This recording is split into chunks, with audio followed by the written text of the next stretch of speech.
Hello, everybody, and welcome to today's Wednesday video on assumptions. This is part 2 in our series on GAILs. Do you ever make assumptions in your parenting? I bet you do, and you probably don't even realize it. I know I did, and sometimes I still do, and I didn't realize it most of the time. It's common for us to think that just because something happened before or was true once, that it will always be true or always be the same. I look back now and I can see how many assumptions I made about my son, myself, and how best to parent him. Things that were completely wrong. These assumptions we make as humans take many forms, and they affect our relationships in many different ways. They always harm our progress and sometimes cause major ruptures in our relationships with our kids. So, what is an assumption? Well, assumption is one of the 4 blocks to success that make up what we call GAILs. GAILs is an acronym. It's GAIL. They keep us from reaching our full potential as people, as parents, as anything we choose to do. They get in the way of us supporting our kids to the best of our ability. Today, we'll talk about some examples of assumptions that parents make that cause them problems. In fact, we'll include some of the ones that I've made. We'll talk about how to spot them and how to challenge them and break through. For those of you who don't know already, my name is Matt Kenyon. I'm a family relationship coach, parent mentor, an adoptive dad, a student of psychology, and the owner of Freethought Coaching. I work hard to help parents do what I did, end the conflict, build happily integrated families, and foster trust with their teens and tweens. My promise is that there is always at least one strategy or piece of advice that you can use right after watching my videos. I am available for one-on-one coaching for you, the parent who's struggling with a teen or tween, or a teen who needs some help figuring out their path. Check out my website, freethoughtcoaching.com, to connect with me and join the community of parents like yourself. So let's get into this. Let's start by introducing the GAILs again. This will give us some context for what we're talking about. So GAILs come from stuff that others put into our bag, that we haul around with us, and they slow us down, and they act like an anchor. And they come from experiences, lessons, and things we were told as children, adolescents, or even adults. GAILs served a purpose once, but they're no longer helpful, or they're not always helpful. So let's run through what they are real quick. GAILs is an acronym, GAIL. Stands for Gremlins, which is a disempowering voice in your head that tells you about your inadequacy or what you're doing wrong. I have a gremlin, Miles, that I talked about last week, who tells me that I'm not protecting my son well enough and makes me make irrational judgments, or has in the past. The A stands for assumptions, when we believe that just because something was true once or happened before, that it will be the same again and again and again. Be like to assume that your kid is always out smoking pot whenever he isn't home because you caught him smoking pot one time when he wasn't at home. The I stands for interpretations. This happens when we fall into the trap of believing that our interpretations of an event or something that someone said is the only way of looking at it. And that we forget that other people have their own experiences and perceptions, and that ours is not the only interpretation, and certainly not the only correct interpretation. Hearing somebody say something to you and assuming or interpreting it a certain way, such as, your spouse saying something needs to change, and so you interpret that to mean that they're going to change something without you helping. That would be an interpretation. The L stands for limiting beliefs. These are beliefs we hold true about the world that may or may not be true, but that hold us back from achieving our goals because we treat them as though they are true. For example, believing that you are too old to go back to school or have a child is an example of a limiting belief. What are assumptions? Let's take a deep dive into that A. Assumptions are the belief that things will be the same in the future as they always have been in the past. An example could be in the way that your life plays out daily. You make assumptions about how your day is going to play out because the day before was the same. For example, on Monday, our internet was out for most of the day. I had a lot of stuff planned that required the internet for me. I had made an assumption that my internet would always be there. Now, it's usually there, but it doesn't mean it's always there. And I didn't really have a backup plan, so I found myself behind this week. Your assumptions could play out in what your child thinks or feels, or how you believe your spouse will react to a situation because they've done it that way before. And that would all be assumptions. And you notice that none of this takes into account any kind of growth mindset. It's all based on a fixed mindset. If you want to know more about growth versus fixed mindset, go Google it. And I'll be putting out a video in a couple of weeks talking about the difference between growth and fixed mindset. But it does come up in some of my other videos. Go to my website, freethoughtcoaching.com, go to the university page, and all kinds of videos there for you to dig through and find new information. Assumptions are perfectly normal. Let's just get this out of the way. They are perfectly normal for all human beings. It's an evolutionary thing. Our brains are prediction machines that are constantly trying to predict the next thing, whether that's the next thing someone's going to say, the next action they're going to take, the next thing that's going to happen in that moment. This was confirmed by the Max Planck Institute in Germany for psycholinguistics. And they did some research in 2022 into how human brain predicts language. I'll also put a card in the YouTube video leading people to a much longer video, and I'll put a link in the description on this video when we're done in the comments. A much longer video, a 2-hour video talking about how brains are prediction machines, if you're that interested. Sometimes our predicting brain tries to talk us into predictions that aren't useful and can keep us from seeing the reality. This is when we get stuck using our prediction machines and forget to take in new information from our surroundings. This is called top-down versus bottom-up processing. Top-down is prediction or pattern focused, and it is looking at a ball and seeing a ball because you've seen a ball before. Bottom-up is focused on only on the raw information that we're collecting in the moment.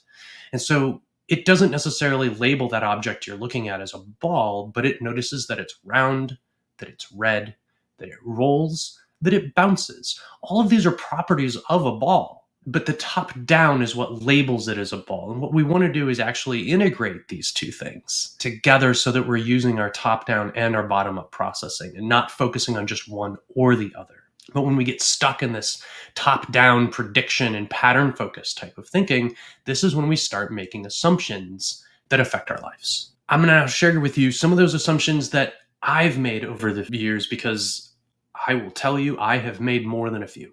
One of my biggest assumptions that I have had the longest struggle with is that my son is always lying, leaving something out, or exaggerating. I mean, the thought that I have in my head is he's lied before. He must be lying now too, or at least I should predict that he is and try and approach from that perspective, because what if he is? And this comes from experiences that we had when he first came and on into his early teen years living with us. If you don't know my story, our son came to live with us when he was 10, and he's now 17. So we've really gone through these teen years, and a lot of assumptions came out of that. And there was lying in the beginning. And that came from the trauma in his past, came from his early childhood experiences, and came from an insecure attachment style that resulted from some of those early childhood experiences. They came from my fear that I was not protecting him from himself. We call this lawnmower parenting, where we see our child causing themselves problems, but instead of trying to guide them and let them learn from consequences, instead we step in and we mow that lawn in front of them and smooth out the consequences so that they don't have to deal with those hard consequences. Another one that I've had problems with is thinking that he and his girlfriend were, frankly, always having sex whenever they were hanging out. I don't know if other parents are dealing with this as well, but it's something that I've certainly dealt with. And it's based on my own assumption on the fact that the first time was actually in my house while I was home, and I had no idea it was going on. And I felt like a bad parent that day, and it triggered something in me. And now I have this assumption that they're always doing it. And I'm not really sure, but like all of these other assumptions, they're all based in fear. I'm just not really sure what it is that I'm afraid of. Am I afraid of pregnancy or disease? I don't think so. I mean, I know they use condoms. I mean, heck, I buy the condoms. She's on birth control. I've confirmed that with her mom. I don't know what I'm afraid of, but I have this assumption. It's based in fear that they're always having sex. I don't even know why I care. It has to go do with my own upbringing and my childhood experiences. And I know it also still comes down to he's still in some ways my little boy, my 10, 11, 12-year-old. And I struggle to see him as an almost adult. who's doing almost adult things that are age appropriate. It's a struggle I have some days. But I sit back and I remind myself, logically, that he's almost 18. And these are normal activities for an almost 18-year-old to be engaging in. I don't have to sit back and say, yeah, go ahead, have as much sex as you want in my house. But I don't need to make assumptions that that's what they're always doing, because I know that's not what they're always doing. Anyway, drinking, another assumption that I have made about my son. I'm over it now because we've had multiple conversations about it. But for a while, I pretty much assumed my son was out drinking anytime he was hanging out with this certain group of friends. Why? Well, because I'd caught him and those friends drunk in the park last year. I know they had drinking other times as well. And so I believed that anytime they were hanging out, especially in the evening or late at night, they were drinking. I'd only caught them doing that once. There was no other reason for me to assume that. Again, this was all coming out of fear that I wasn't parenting him and keeping him safe from himself. There have been others over the years, and honestly, there will probably be some more in the future too that I am going to make assumptions about. I'm only human. As we talked before, our brains are prediction machines and they make assumptions.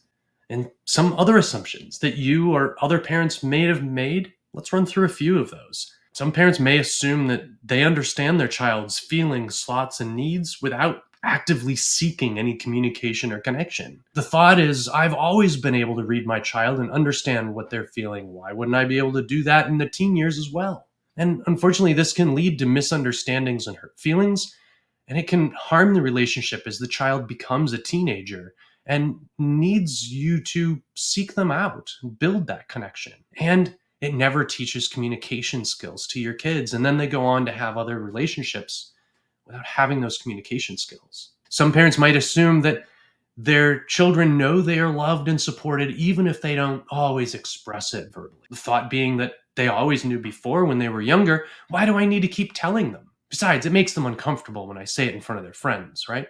The problem here is that the children, especially teenagers, might not feel loved and supported. The child might think there's something wrong with them, and that's why they don't hear you say, I love you. And teenagers might withdraw and turn to their friends for the connection, love, and support that they seek. Not what we want, right? Other parents might assume that their child is always truthful, the opposite of one of my assumptions.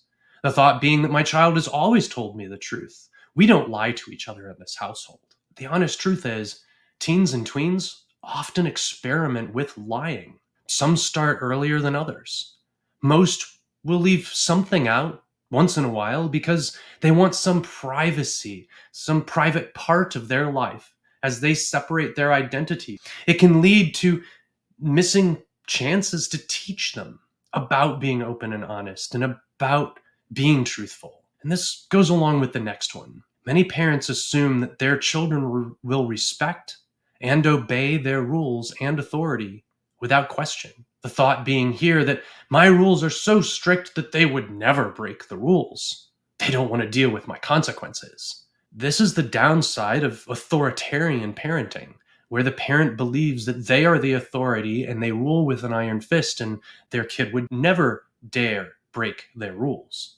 I'm not saying that all teens lie or constantly break rules, but most of them do once in a while. They experiment. We don't want to miss these teaching opportunities as they come along. We want to be aware that our child may experiment with lying or omitting or keeping some part of their life private because they're afraid of our judgment.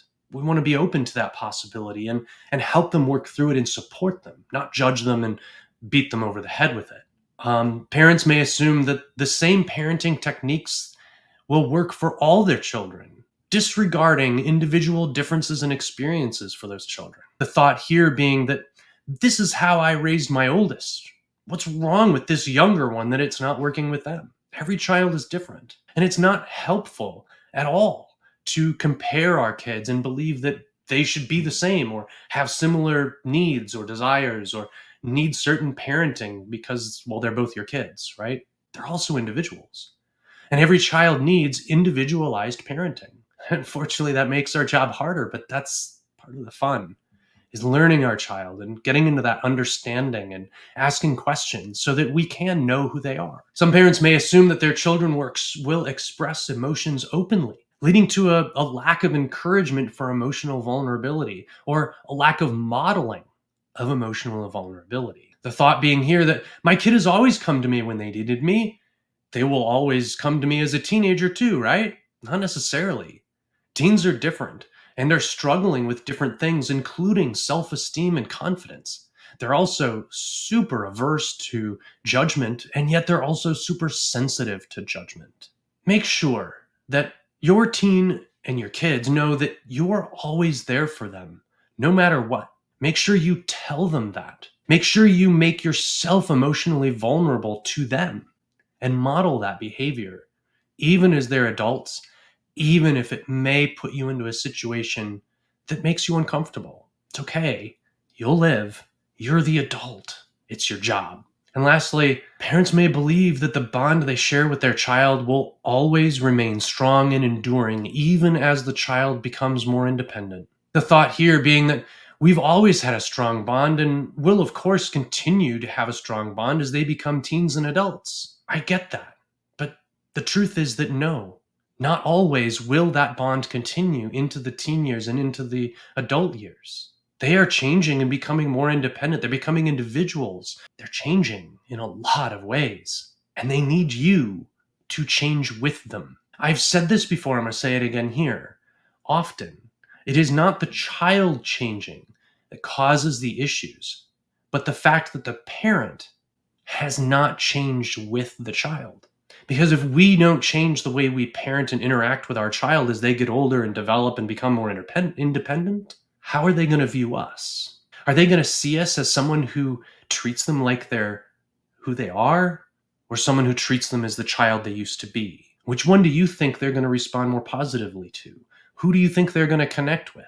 The parent that tries to change with their child and treat them as the 15, 16, 17, and 18-year-old and on up that they are? Or the parent who continues to treat their 15-year-old as if they're 10? It's not helpful, and it's going to harm the relationship. So how do we spot an assumption? Right off the bat, I'm going to point out that assumptions usually have an emotional component to them. So when we have those thoughts of like, oh, they're always doing this, or they never do that, or they must be doing this again, it's usually useful to stop, take a deep breath, and think about the validity of your thoughts and feelings before you respond and react. Does it feel emotional to you? Does it feel like it makes you upset or frustrated? Well, if it does, then let's follow that up with how much evidence, objective evidence, do you really have? Do you just have you caught their kid and their friends drinking in the park once? Or is this a repetitive issue?